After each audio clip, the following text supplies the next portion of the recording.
Hello students, कैसे हो आप लोग। उम्मीद करते हैं बहुत अच्छे होंगे, मस्त होंगे और बहुत ही बेहतरीन तरीके से अपनी स्टडी कर रहे होंगे। तो आज स्टार्ट करते हैं हम लोग मैथ्स के क्लास को।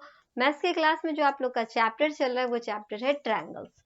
ट्रायंगल्स के चैप्टर में हमने आप लोगों को एक्सरसाइज के क्वेश्चन को कंप्लीट करा रहे थे, जिसमें आप लोग का जो क्वेश्चन था लगभग हो गया है कंप्लीट। कुछ और बाकी है जिसको आज हम लोग कंप्लीट टोटली कर लेंगे। ठीक है, तो आते हैं सबसे पहले हम लोग चैप्टर पे। अगर चैप्टर देखें तो ट्रायंगल हो जाएगा, उसके बाद एक्सरसाइज के क्वेश्चन को सॉल्व करेंगे। तो यहाँ पे आप लोग देख सकते हो चैप्टर की अगर बात कर ले तो चैप्टर हो जाएगा आप लोग का कौन सा, तो चैप्टर आप लोग का हो जाएगा ट्रायंगल। और उसके बाद इसमें अगर हम लोग एक्सरसाइज की बात करें तो एक्सरसाइज आप लोग का कौन सा हो जाएगा, तो एक्सरसाइज आप लोग का 16 का ए होगा, जिसमें लगभग हमने आप लोगों का क्वेश्चन कंप्लीट करा दिए हैं। आप लोग पिछले वीडियो में सारे क्वेश्चन को देख सकते हो। ठीक है, तो यहाँ पे आप लोग देख सकते हो इसमें लगभग जो हमने आप लोगों को क्वेश्चन कराया है वो क्वेश्चन आप लोग का कंप्लीट है 10 नंबर तक। आज की क्लास में हम आप लोगों को 11 नंबर क्वेश्चन से कंप्लीट कराने वाले हैं। चलो देखते हैं 11 नंबर क्वेश्चन में क्या पूछा गया है। उसके बाद आप लोग का लास्ट क्वेश्चन रहेगा 12। बस यही दो क्वेश्चन इसमें आप लोग का बाकी है जिसको कंप्लीट कराना है। उसके बाद नेक्स्ट क्लास में हम आप लोगों को एक्सरसाइज 16 का बी स्टार्ट कर देंगे। ओके, तो चलो देखते हैं क्या क्वेश्चन पूछा गया है। तो यहाँ पे हम लोग स्टार्ट करते हैं क्वेश्चन नंबर 11 से। क्वेश्चन नंबर 11 में आपसे कह रहा है कि कैन अ ट्रायंगल हैव, आपको बताना है क्या कि ये जो आप लोग आपका ये टोटल जो क्वेश्चन दे रखा है इसमें से आपसे ये बताना है कि क्या इससे ट्रायंगल बन सकता है या नहीं बन सकता है, क्या ये ट्रायंगल है या नहीं है। तो चलो बताते हैं कि ट्रायंगल है या नहीं है। तो इसका फर्स्ट नंबर क्वेश्चन में देखो, फर्स्ट नंबर क्वेश्चन में आपसे कह रहा है कि टू राइट एंगल। अगर हम लोग एक ट्रायंगल की बात करें तो एक ट्रायंगल में टू राइट एंगल हो सकता है क्या। राइट एंगल सबसे पहले बता दें कि राइट एंगल हम लोग कहते हैं किसको है, उसको बता देते हैं। राइट एंगल जो होता है ना वो होता है आपका, राइट एंगल जो होता है वो 90 डिग्री का होता है। क्लियर है, वो कितने डिग्री का एंगल बनता है, तो वो होता है आप लोग का 90 डिग्री का। अगर हम लोग यहाँ पे देखें तो अगर एक ट्रायंगल ड्रॉ करते हैं जिसमें से इसका एक एंगल जो है 90 डिग्री का है। ओके, एक एंगल क्या है 90 डिग्री का है और आपसे कह रहा है इसमें टू राइट एंगल होना चाहिए। तो क्या एक ट्रायंगल में टू राइट एंगल हो सकता है। एक अगर 90 डिग्री है तो दोनों 90 डिग्री होगा क्या, इसमें से कोई दो 90 डिग्री का बन सकता है क्या, नहीं बनेगा। आपको पता है कि तीनों जो एंगल होते हैं तीनों एंगल का सम होता है 180 डिग्री, जिसमें से अगर हम लोग 90 को माइनस कर दे तो यहाँ पे हमें बचता है 90 डिग्री। तो हम अगर इसको 90 डिग्री दे देते हैं तो फिर ये एंगल में तो कुछ नहीं बचेगा, ये एंगल में तो कुछ नहीं बचेगा क्योंकि 90 और 90 180 हो जाएगा, तो ये तो खाली रह जाएगा ना। तो इसलिए यहाँ पे जो होगा ये 90 डिग्री नहीं होगा। क्यों नहीं होगा, क्योंकि ये जो एंगल है वो तो खाली हो जाएगा। इसलिए ये एक ट्रायंगल में दो राइट एंगल नहीं हो सकता है। एक ट्रायंगल में दो राइट एंगल नहीं होगा, दो एंगल 90 डिग्री का नहीं बनेगा। क्लियर है, तो इसके लिए हम लोग क्या लिखेंगे, नो लिखेंगे, ये नहीं बन सकता है।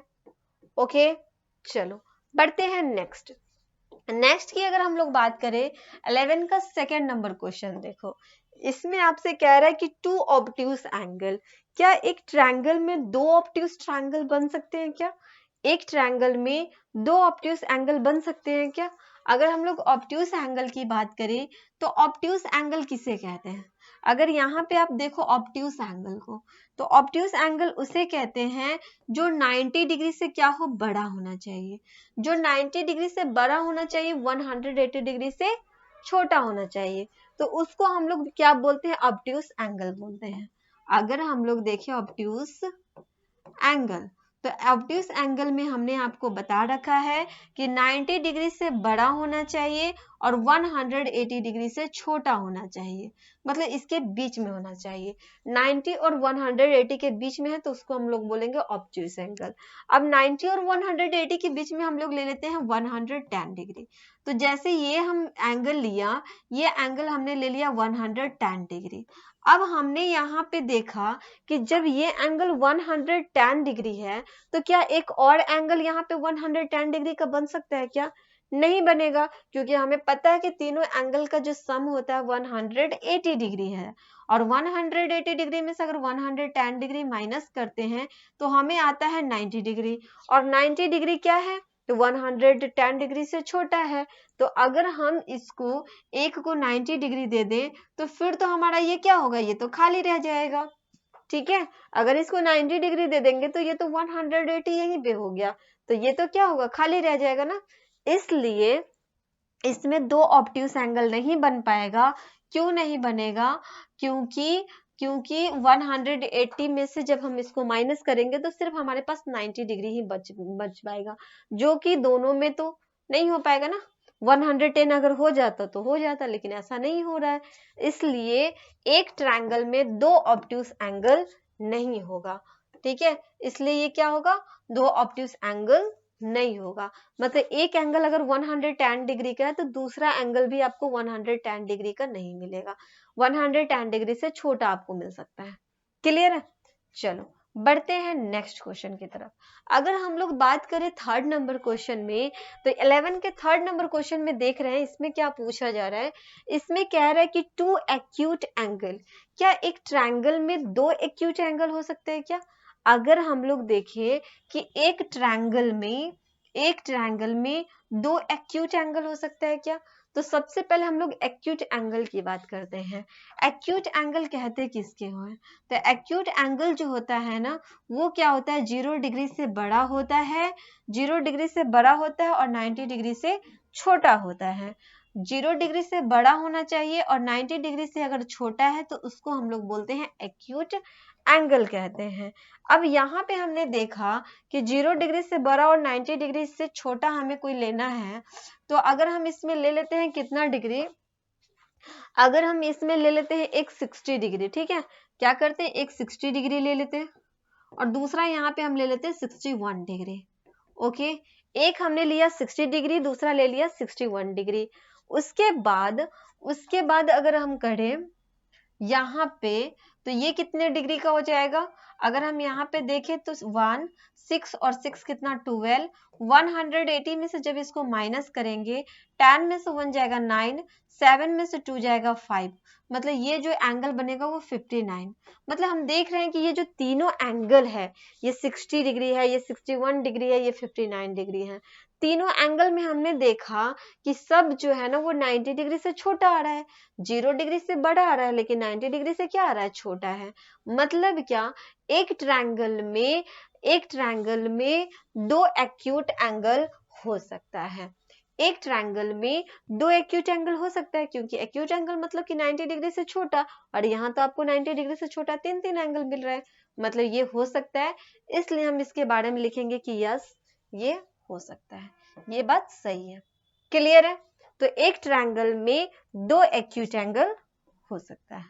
आगे अगर हम लोग बात करें इसमें, तो इसमें हमने देखा, इस क्वेश्चन में देखो आप लोग, क्वेश्चन नंबर 4 में देख लो, 11 के 4 में आपसे ये कह रहा है, 11 के 4 में कह रहा है कि each angle more than 60 degree, हर एक एंगल जो है 60 डिग्री से ज्यादा बड़ा हो सकता है। अगर हम लोग एक ट्रायंगल में देखें तो क्या 60 डिग्री से ज्यादा बड़ा हो सकता है हर एक एंगल? तो अगर हम 60 डिग्री से बड़ा लेते हैं, 60 डिग्री से मोर देन 60 डिग्री मतलब 60 डिग्री से ज्यादा लेते हैं, अगर 60 डिग्री से ज्यादा ले, अगर हम इसको 61 ले लें, इसको 62 ले लें और इसको कितना ले लें, तो इसको अगर आप लीजिएगा तो 3 और 6 कितना हो जाएगा 12, 180 में से माइनस करेंगे तो 10 में से 3 जाएगा 10 में से 3 जाएगा 7 और 7 में से 2 जाएगा 5, मतलब 57 डिग्री आया। इसका मतलब ये हुआ कि इच एंगल मोर देन 60, तो क्या सभी के सभी एंगल आपको 60 से ज्यादा दिख रहे हैं क्या? यहाँ तो हमने देखा कि 60 से ज्यादा हो गया, यहाँ भी 60 से ज्यादा हुआ, लेकिन यहाँ पे क्या हो गया, 60 से तो कम हो गया ना, यहाँ पे 60 से कम हो गया, इसलिए सभी एंगल 60 से ज्यादा नहीं हो सकते हैं। क्लियर है? तो सभी एंगल 60 से ज्यादा नहीं हो सकते, इसलिए क्या लिखेंगे, नो, नहीं हो सकता ऐसा। ठीक है, क्या लिखेंगे इसके बारे में, नो लिख देंगे। बढ़ते हैं नेक्स्ट अगर हम लोग देखें 5 नंबर में, तो 11 के 5 नंबर में देखो इसमें कह रहा है कि इच लेस देन 60 डिग्री, मतलब etch angle is less than 60 degree. तो क्या 60 डिग्री से सभी एंगल कम हो सकते हैं क्या? अगर हम लोग 60 डिग्री से कम की बात करें, अगर हम लोग को 60 डिग्री से कम लेना है तो कम ही लेते हैं। मान लो यहाँ पे 59 डिग्री लेते हैं, यहाँ पे 58 डिग्री लेते हैं, तो क्या यहाँ पे भी उतना ही कम डिग्री हो सकता है? 60 डिग्री से कम हो सकता है क्या? चलो देखते हैं। अगर इन दोनों को ऐड करेंगे तो 9 और 8 17 का 7, 5 और 5 10 और 1 कितना हो जाएगा 11। इसको 180 डिग्री में से माइनस करेंगे तो 10 में से 7 जाएगा कितना 3, 7 में से 1 जाएगा कितना बच जाएगा 6। मतलब कितना आ गया यहाँ पे, तो हमें आया जो तीसरा एंगल है वो आ गया 63 डिग्री। कहने का मतलब ये हुआ कि यहाँ पे दो ऐसा एंगल आया जो 90 डिग्री से तो कम हुआ, लेकिन 60 डिग्री से तो कम हुआ, लेकिन एक एंगल क्या हो गया 60 डिग्री से ज्यादा हो गया। लेकिन हमसे इसमें कह रहा था कि इच लेस देन 60 डिग्री, मतलब सबके सब एंगल जो होने चाहिए 60 डिग्री से कम होना चाहिए। लेकिन ऐसा तो इसमें नहीं हो रहा है कि सभी के सभी 60 डिग्री से कम तो नहीं आ रहे हैं, इसमें से एक ऐसे एंगल आ रहे हैं जो 60 डिग्री से ज्यादा है। इसका मतलब ये भी क्या हो जाएगा, नो हो जाएगा, ऐसा नहीं हो सकता है। ठीक है, इसका भी आंसर क्या हो जाएगा, नो होगा। नेक्स्ट आपसे कह रहा है कि each angle equal to 60 degree, क्या सभी एंगल 60 डिग्री के इक्वल में हो सकता है? तो ये बात बिल्कुल राइट है। जब आप एक ट्रायंगल ड्रॉ करते हो तो सभी एंगल जो होते हैं 60 डिग्री का हो सकता है। अगर ये 60 डिग्री का है, ये भी 60 डिग्री का है और ये भी 60 डिग्री है, मतलब सभी एंगल 60 डिग्री के हो सकते हैं। अगर इसको हम लोग सम भी करेंगे तो सभी एंगल का सम कितना हो जाएगा, 60 प्लस 60 प्लस 60 करेंगे तो हमें आ जाएगा 180 डिग्री। मतलब ऐसा हो सकता है, सभी एंगल जो है इसमें से 60 डिग्री 60 डिग्री 60 डिग्री के हो सकते हैं। क्लियर है? तो ये क्या हो जाएगा, यस होगा, सही होगा। क्लियर है ये चीज? तो इसके लिए हम लोग लिखेंगे यस। ओके, और जिसके सभी एंगल इक्वल होते हैं उसके सभी साइड इक्वल होते हैं, और जब सभी साइड इक्वल हैं तो उसको हम लोग बोलते हैं इक्विलेटरल ट्रायंगल। अगर इसमें हम लोग देखें तो इसको क्या, कौन सा ट्रायंगल बोलेंगे? अगर इसे बोलना होगा तो इसको हम लोग बोलेंगे इक्विलेटरल ट्रायंगल बोलेंगे। क्लियर है? चलो आगे बढ़ते हैं नेक्स्ट क्वेश्चन की तरफ। अब है हम लोग का 12 नंबर क्वेश्चन। 12 नंबर क्वेश्चन में आप लोग को फिल इन द ब्लैंक्स भरना है। तो चलो देखते हैं फिल इन द ब्लैंक्स में क्या क्या क्वेश्चन पूछा गया है। ओके, तो यहाँ पे हम लोग देख रहे हैं कि फिल इन द ब्लैंक्स है, जहां जहाँ पे खाली है उसको यहाँ पे भर देना है। तो इसमें आपसे कह रहा है क्वेश्चन नंबर फर्स्ट में कि a triangle has dash side, dash angle and dash vertex.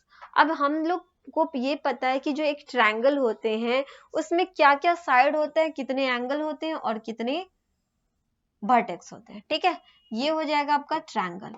अब इस ट्रायंगल में हम अगर देखें तो साइड की बात हो रही है। सबसे पहले हमसे पूछ रहा है कि कितने साइड होते हैं। तो एक ट्रायंगल में जो साइड होता है तो आप लोग देख सकते हो कितने साइड है, 1 2 और 3, मतलब 3 साइड है। तो यहाँ पे हम लोग लिखेंगे कि एक ट्रायंगल में 3 साइड होता है। एंगल की बात हो रही है, एंगल कितने हो जाएंगे, तो एंगल ए, एंगल बी और एंगल सी, मतलब 3 एंगल हो जाएंगे। तो 3 एंगल लिख देंगे। उसके बाद कितने वर्टेक्स होते हैं, वर्टेक्स किसे कहते हैं, ये दो लाइन एक जगह जो आके मिलता है उसको वर्टेक्स कहते हैं। तो एक वर्टेक्स यहाँ पे बन रहा है, एक ये बन रहा है और एक ये बन रहा है, मतलब ए बी सी क्या है, ये वर्टेक्स है। तो यहाँ पे लिखेंगे 3 वर्टेक्स होते हैं। 3 साइड होता है, 3 एंगल होता है और 3 क्या होता है, वर्टेक्स होता है। क्लियर है ये? तो ये भी हो गया आप लोग का क्वेश्चन कंप्लीट। चलो बढ़ते हैं नेक्स्ट क्वेश्चन की तरफ। अगर नेक्स्ट क्वेश्चन में हम लोग देखें तो इसमें कह रहा है क्या, the sum of the angle of a triangle is dash, मतलब कि सभी एंगल का जो सम होता है, सभी एंगल का जो सम होता है वो कितने डिग्री का बनता है। तो सभी एंगल का अगर हम लोग सम करें तो सभी एंगल जो होता है, angle A plus angle B plus angle C, सभी एंगल का सम कितना होता है, 180 डिग्री का बनता है। तो यहाँ पे हम लोग लिखेंगे क्या, कि सभी एंगल का जो सम होता है वो होता है 180 डिग्री। क्लियर है? क्या हो जाएगा, 80 डिग्री हो जाएगा। ओके, आगे बढ़ते हैं। नेक्स्ट अगर हम लोग देखें इसमें 3 नंबर में देख ले, तो यहाँ पे आप देख सकते हो 12 का 3 नंबर में आते हैं। 12 के 3 में कह रहा है कि the side of a scalene triangle are of dash length. आपसे कह रहा है क्या कि जो एक स्क्लीन ट्रायंगल है, सबसे पहले जानेंगे कि स्क्लीन ट्रायंगल किसे कहते हैं। तो स्क्लीन ट्रायंगल उस ट्रायंगल को कहते हैं जिसके साइड इक्वल नहीं होते हैं, जिसके एक भी साइड इक्वल नहीं होते हैं। मतलब कि ए बी सी जो आप देख रहे हो, इसके ये साइड जो होंगे इक्वल नहीं होगा। ए बी जो है इक्वल नहीं होगा बी सी के, और ना ही बी सी इक्वल हो जाएगा सी ए का। मतलब कि इसका जो साइड आप देख रहे हो कोई साइड इक्वल नहीं होगा, उसको बोलते हैं स्क्लीन ट्रायंगल कहते हैं। आर ऑफ डैश लेंथ, इसके जो लेंथ होते हैं कैसे होते हैं, सेम तो होते नहीं है, डिफरेंट होते हैं, अलग अलग होते हैं। तो इसीलिए यहाँ पे लिखेंगे कि the side of a scalene triangle are of different, different क्या हो जाएगा, लेंथ हो जाएगा। इसका लेंथ क्या होता है, डिफरेंट होता है, सेम नहीं होता है, अलग अलग इसका लेंथ होता है। क्लियर है? आगे बढ़ते हैं नेक्स्ट क्वेश्चन की तरफ। अगर यहाँ पे हम लोग देखें 4 नंबर में क्या कह रहा है, अगर 4 नंबर की बात कर ली तो इसमें कह रहा है कि each angle of equilateral triangle measure dash. Each angle of equilateral triangle measure dash. अगर सभी एंगल जो होते हैं, जो इक्विलेटरल ट्रायंगल की बात करें तो उसका जो एंगल होता है वो कितने कितने डिग्री की बात होती है, कितने कितने डिग्री का एंगल होता है। हम लोग देखें कि इक्विलेटरल ट्रायंगल किसे कहते हैं, तो इक्विलेटरल ट्रायंगल उसे कहते हैं जिसका सभी साइड इक्वल हो, जिसका सभी एंगल इक्वल हो, उसको बोलते हैं इक्विलेटरल ट्रायंगल। ठीक है, तो यहाँ पे अगर ये 60 डिग्री का एंगल बन रहा है तो ये भी 60 डिग्री का बनेगा और ये भी 60 डिग्री का बनेगा, तो इसको हम लोग बोलते हैं इक्विलेटरल ट्रायंगल। तो हमसे यही पूछा कि इच एंगल, मतलब उसके जो प्रत्येक एंगल है ऑफ इक्विलेटरल ट्रायंगल, जो कि इक्विलेटरल ट्रायंगल में मेजर्स डैश, मतलब कितने डिग्री का एंगल बनेगा। तो ये बनेगा आप लोग का 60 डिग्री का एंगल बनेगा, तो यहाँ पे क्या डाल देंगे, 60 डिग्री लिखेंगे। क्लियर है? इसको क्या लिखेंगे, 60 डिग्री लिखेंगे। बाकी जो आप लोग का 2 क्वेश्चन बच गया है, इन दोनों क्वेश्चन को आप लोग को खुद से सॉल्व कर लेना है। ठीक है, इन दोनों क्वेश्चन को आप लोग सॉल्व करके बताओ, कमेंट करके बताओ कि इन दोनों का आंसर आप लोग को क्या मिला है। फिर मिलते हैं नेक्स्ट क्लास में, तब तक के लिए आप लोग रिवीजन करते रहो, प्रैक्टिस करते रहो, अच्छे से आप लोग तैयारी करते रहो। Okay bye, thank you.